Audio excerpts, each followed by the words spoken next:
Bismillahirrahmanirrahim. Assalamualaikum warahmatullahi wabarakatuh. Adab etika dalam sholat ada 4 cabang. 1. Hadirnya hati di mihrab. 2. Kesaksian akal di sisi Sang Maha Pemberi. 3. Kehusuan hati tanpa ada keraguan. 4. Tunduknya anggota badan tanpa terpaksa. Sebab dengan hadirnya hati akan menyingkap hijab, sedangkan dalam kesaksian akal akan menghilangkan cercaan dan teguran dari Allah. Dalam kehusuan hati akan membuka pintu-pintu Tuhan, dan dengan menundukkan anggota badan akan ada pahala. Maka barang siapa sholat namun hatinya tidak pernah hadir, dia adalah orang yang sholat dengan kelalaian. Barang siapa yang sholat dengan tanpa kesaksian akal, maka dia adalah orang yang sholat dengan lupa.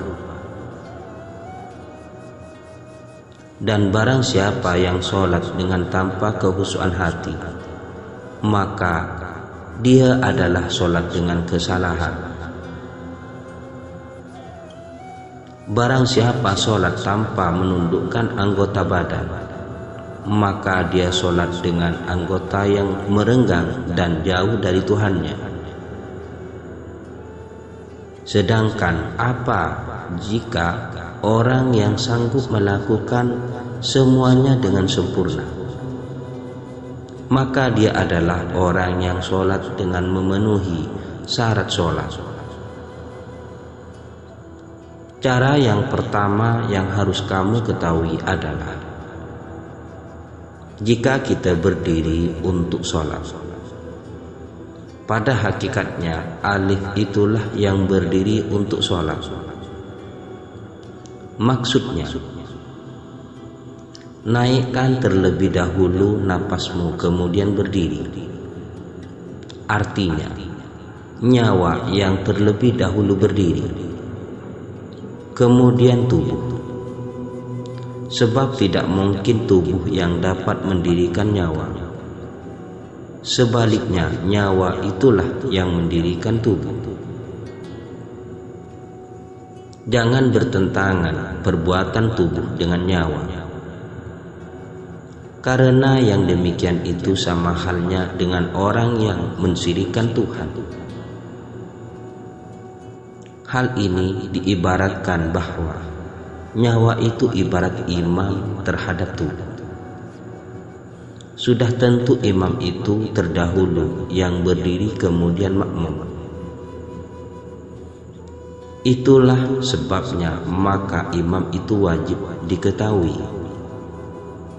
Bila mana ada orang yang bertanya, siapa imammu dalam sholat, maka jawablah bahwa Al-Quran itulah imamku.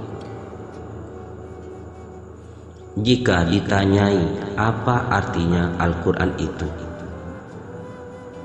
maka jawablah, Al-Quran itu kalamullah atau perkataan Tuhan,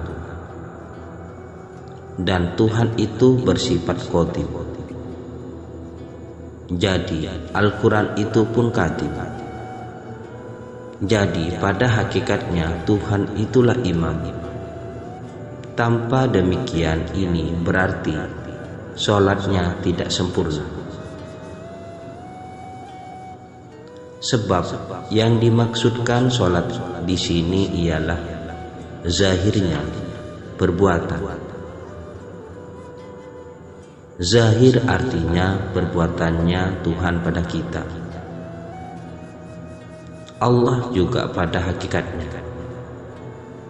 Sehingga kita bersatu kata atau sekata dengan imam, imam dengan makmum. Dikatakan imaman lillahi ta'ala. Artinya imam karena Allah Ta'ala.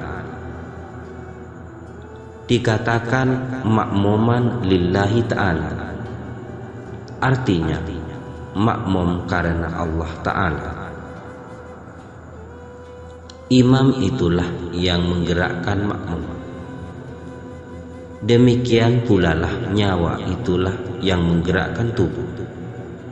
Dan tidaklah nyawa itu dapat bergerak jika tidak karena kehendak Tuhannya. Bila hendak ruku, turunkan napasmu dahulu, kemudian badanmu ruku. Begitu pula iktidal, sami Allahu liman hamidah. Naikkan kembali napasmu, kemudian tegak. Sujud juga demikian. Turunkan dahulu napasmu, kemudian sujud. Lawan sujud juga demikian. Naikkan dahulu napasmu, kemudian mengangkat kepala kembali duduk. Demikianlah napas itu diikuti naik turunnya. Inilah yang dikatakan imam tanpa diimami. Bila ada orang yang memakai atau memperkenalkan hal ini, maka itulah orang yang bagus dijadikan imam. Jadi bila ada orang yang menjadi imam sedangkan dia tidak mengetahui hal ini, sedang makmumnya ada yang mengetahui, maka dikatakanlah imam yang diimami oleh makmum. Dan ini juga penggajian makna atau arti di setiap gerakan sholat. Dan inilah yang harus kalian ketahui maknanya kita membaca takbiratul ihram, Al-Fatihah dan lain-lain di dalam setiap penggerakan sholat. Sholat dalam pandangan kacamata ilmu tasawuf. Takbiratul ihram di sini maksudnya berpisah dari alam mulki dan fanalah hamba. Ketika mengucapkan Allahu Akbar, hanya sifat yang menyembah saja yang tinggal sebagai penjahiran. Wujud Allah yang disembah, dia bergerak dengan gerak Allah. Dia berkata-kata dengan kata-kata Allah. Takluknya dalam rahasia titik bagi alif tiada. Seperti kata Abu Yasin Al-Bustami, Araftu Rabbi bi Rabbi. Aku mengenal Tuhanku dengan Tuhanku. Membaca Fatihah. Ketika membaca Al-Fatihah, terbukalah pintu alam malakut bagi yang menyembah. Dia menyaksikan kalimat Allah melalui penyingkapan suhud akan firman Allah Maliki Yaumiddin di dalam kerajaan Allah Ta'ala. Dari takluknya tiada dia menjadi titik dari nurnya Nur Muhammad. Dengan Nur Muhammad inilah yang menyembah mengenal dirinya man arafa nafsahu sebagai rohnya yang pernah dihimpunkan di alam lahut semasa Adam baru sempurna kejadiannya, yakni ketika Jibril menepuk tulang sulbi Adam, maka keluarlah semua roh anak cucu Adam dari tulang sulbi Adam itu. Adapun rohnya itu pada hakikatnya adalah satu jua, yaitu daripada si ruh. roh anak cucu Adam itu hanyalah bayangan menumpang dari rohnya. Tanpa hadirnya Nur Muhammad yang menyembah tak mungkin bisa berhadap di depan Allah Ta'ala.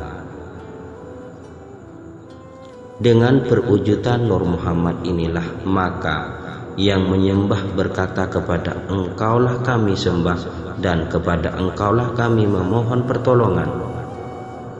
Tunjukilah kami jalan yang lurus, jalan mereka yang Engkau berikan nikmat, bukan jalan mereka yang Engkau murkai, dan bukan pula jalan mereka yang sesat.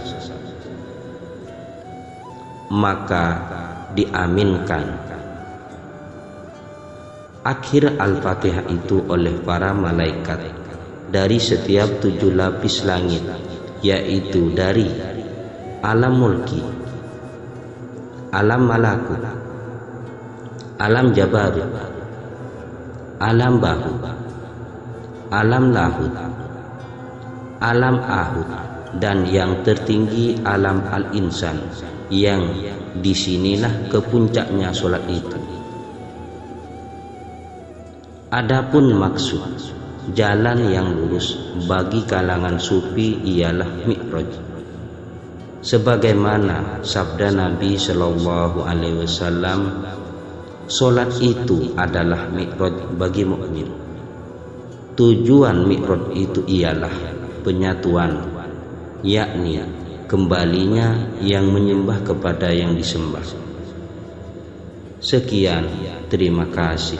Assalamualaikum warahmatullahi wabarakatuh.